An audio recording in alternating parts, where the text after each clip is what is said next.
नमस्कार। आज मैं आपके सामने अपनी एक नई कविता के साथ प्रस्तुत हुआ हूँ। इस कविता का जो विषय है, वह है कि जितने भी आविष्कार हैं, उनके अंदर एक क्षमता है, बड़े आविष्कारों में एक क्षमता है कि वह समाज की जो भावना है, समाज की जो मान्यताएँ हैं, समाज के जो तौर-तरीके हैं, उनको बदल सकते हैं। और अ, ये मैंने प्रायः अपने अनुभव से देखा है। Innovations have power to change the ways of social order। एक तो जो जितने बड़े-बड़े आविष्कार हुए हैं, एक तो टेक्नोलॉजी बेस्ड आविष्कार हुए हैं, जिनसे व्यक्तिगत आत्मनिर्भरता आई, समाज जो है आत्मनिर्भर हुआ, भूख, प्यास और खेती, कम्युनिकेशन, इन सब में बदलाव हुए, तो उसके कारण भी एक रहन-सहन में बदलाव हुआ, व्यक्ति के जीने का तरीका बदल गया। लेकिन मैं उनकी बात नहीं कर रहा हूँ, मैं बात कर रहा हूँ ऐसे आविष्कारों की, जिन्होंने समाज की मान्यताएँ बदली हैं। अब ये आविष्कार कैसे होंगे?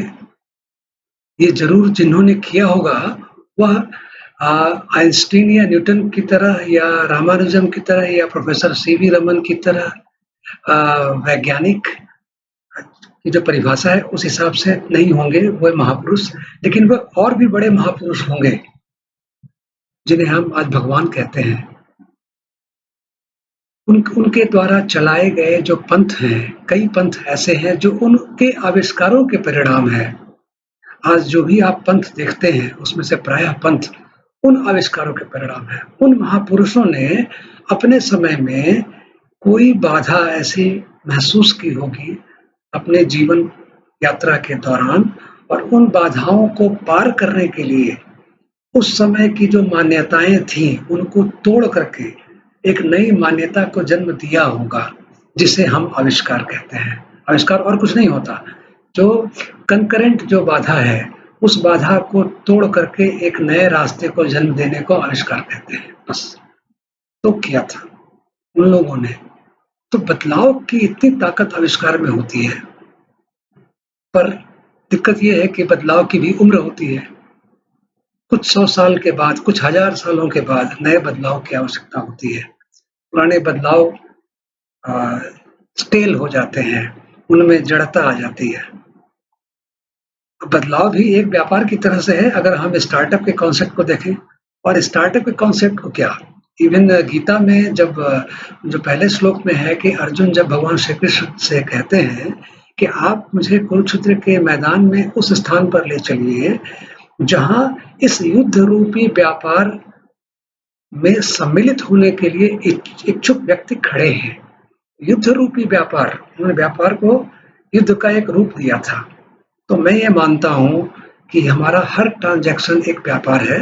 हाँ, उसमें किसी का लक्ष्य धन कमाना हो सकता है, किसी का लक्ष्य संतोष प्राप्त करना, किसी का लक्ष्य एक मान्यता की बाधा को पार करना भी हो सकता है। तो बदलाव तो होना है, बस कोई और नहीं करेगा, हम करेंगे, हम नहीं करेंगे कोई और करेगा। कुछ बदलाव हमारी पीढ़ी नहीं कर पाई है, और वो छोटे-छोटे बदलाव थे, जिनसे सामाजिक मान्यताओं में बदलाव आता और लोग जो है वह एक-दूसरे से प्रेम करते। यह नहीं कर पाई हमारी पीढ़ी अच्छे तरीके से। कुछ-कुछ किया है, कोशिश किया है, शायद नई पीढ़ी कर दे। और ये जो बदलाव हैं, ये छोटे-छोटे आविष्कारों से संभव है। छोटे-छोटे आविष्कार कई लोग मिलकर करें, रोज-रोज करें, तो आप देखेंगे ये एक बड़े बदलाव का रूप धारण कर लेंगे। तो जो मेरी कविता है, वो इसी पर आधारित है। तो चलिए देखते हैं।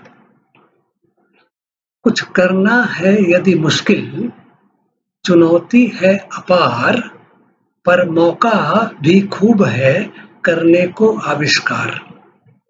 कोई काम नहीं है छोटा, सब जानते यह बात, पर दूरी रखते उससे जो करे इसे दिन-रात।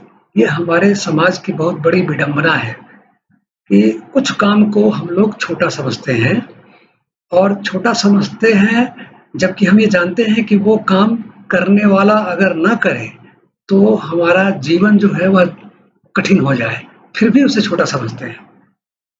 तो ये जो ऊंच नीच काम में है, इसके भेद पर रोज करो तुम वार, तुम इस ऊंच नीच के भेद पर रोज करो तुम वार, चुनौती है अपार पर यही है आविष्कार। बाधाएं आएंगी, लोग कहेंगे, पुराने मानने वाले कहेंगे कि क्या कह कर रहे हो, पर उसी बाधा को पार करोगे अगर, तो यही है आविष्कार, यही है आविष्कार।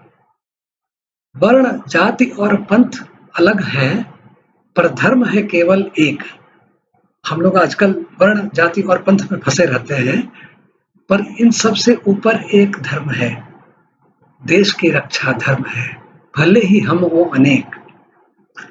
और जन्मे परिभाषित करो इन्हें, समझाओ बारंबार। इनको बार बार परिभाषित करना है इसी रूप में कि वर्ण कुछ भी हो, जाति कुछ भी हो, पंथ कुछ भी हो, पर धर्म तो केवल एक है, वह है देश की रक्षा, भले ही हम हो अनेक। तो जन्मे परिभाषित करो इन्हें, समझाओ बारंबार, यह करना तो है मुश्किल, चुनौती है अपार। कर दो आरंभ तुम खुद ही, नहीं चूकोगे इस बार, यही होगा आविष्कार, यही होगा आविष्कार। अंतिम पैरा है, हर कोई है तुम जैसा, हर कोई है तुम जैसा, सम्मान का है हकदार, यदि तुम सम्मान दोगे तो पाओगे हर बार। यह भी हमारे समाज की एक विडंबना है कि प्रायः हम जब सत्ता में होते हैं या हमारे पास जब शक्ति होती है या हम उच्च पदों पर होते हैं, तो हम सम्मान डिमांड करते हैं, हम मांगते हैं, कोई हमें देखकर खड़ा हो जाए, कोई हमें नमस्कार करे, हमारे सामने कोई कैसे ऊंची कुर्सी पर बैठ सकता हो, इस तरह की भावनाएं हैं। इसकी जगह अगर हम केवल प्रेम दें, प्रेम से बात करें, तो आधे काम हो जाए। उसके लिए सम्मान देंगे तो सम्मान पाएंगे।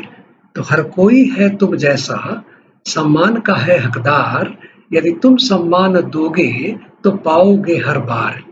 यह करना तो नहीं मुश्किल, यह तो सबसे आसान है, चुनौती भी नहीं अपार, और मौका भी खूब है रोजमर्रा की जिंदगी में करने को आविष्कार। कर दो आरंभ अभी से, मत चूको तुम इस बार, यह भी है आविष्कार, यह भी है आविष्कार। बहुत बहुत धन्यवाद। फिर हम मिले अगली बार एक नई कविता के साथ।